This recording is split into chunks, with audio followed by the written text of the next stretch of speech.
Hello and welcome. You're watching Mind Rocks. I'm Chaiti Narula, and today we're going to be discussing a topic which really concerns every individual across cutting all age groups as well. It is mental wellness. Mental wellness is important for each one of us here today. I'm very happy to be joined today by Sonakshi Sinha. She needs no introduction. So, Sonakshi, what do you do to be mentally happy? For physical fitness, everyone does yoga, Zumba, aerobics. There's so much of physical training that we see. But for mental training, not much is being done by individuals across the board. What do you do? Let us know your regime as to how you keep yourself mentally fit.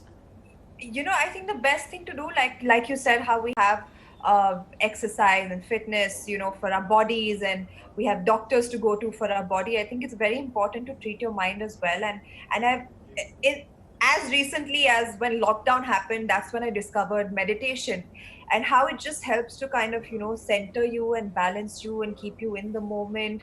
Um, Brings you back from wherever your mind is wandered. I think it's like magic, and something that I've always wanted to do. Like these 10 years I've worked continuously non-stop, without having to think of these, without getting the chance to think of these things.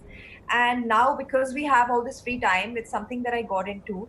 I was very averse to it, but then I kind of realized the importance of it. Now when you're with yourself after so long, after so many years, I've had so much time to myself, to be at home, to be surrounded by very few people, just my family.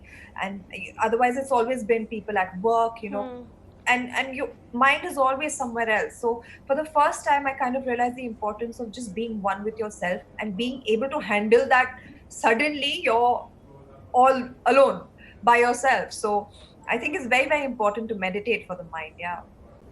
Does a support system which is really strong and stands by you and talking to that support system when the time comes really help? What is your sense of how having to establish these kind of connections around you, Sonakshi?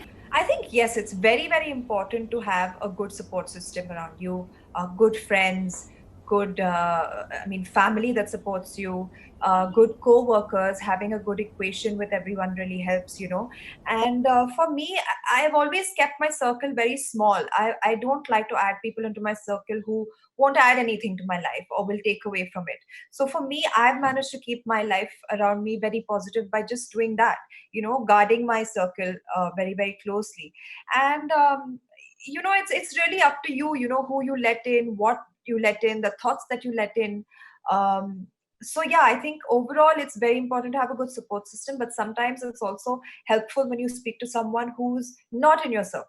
People have just started turning very bitter. I think when you start watching yourself for these emotions, understand them, accept them, but try and overcome them. I think it's very important to uh, strive for positivity, especially at a time like this, where we're so socially cut off with people that we've been used to meeting and who we've had around us for so long. So it's very, very important to stay positive at a time like this. Like Miss Ray said, that it won't happen every day. There will be good days, there will be bad days, but it's at the end of the day, you have to be strong enough to overcome even that, and make sure you tell yourself that it's okay, tomorrow is another day, I'll try and do better.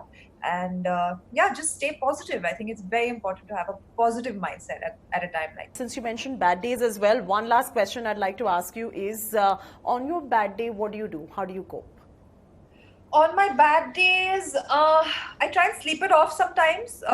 Probably wake up in a better mood, or like if I yeah, I think that's the best thing I can do. At least I just try and sleep it off and then try and wake up with in a better mood. But sometimes that doesn't happen, and then you know what, you just deal with it. Having a nice long shower or being in the tub helps. Yeah, do something that you really like. Like for me, painting really kind of takes me away, brings me back to the moment. It's just me and the canvas at that point of time, and there's just Vent it out. me and yeah, just I went it out on the canvas. So it's important to even find something that you like to do, indulge in that. I've been dancing a lot, so that's like a really good release of energy. It makes me feel really happy, while I'm doing it and even after. So yeah, it's important to find something that you like to do and try and divert your energy there.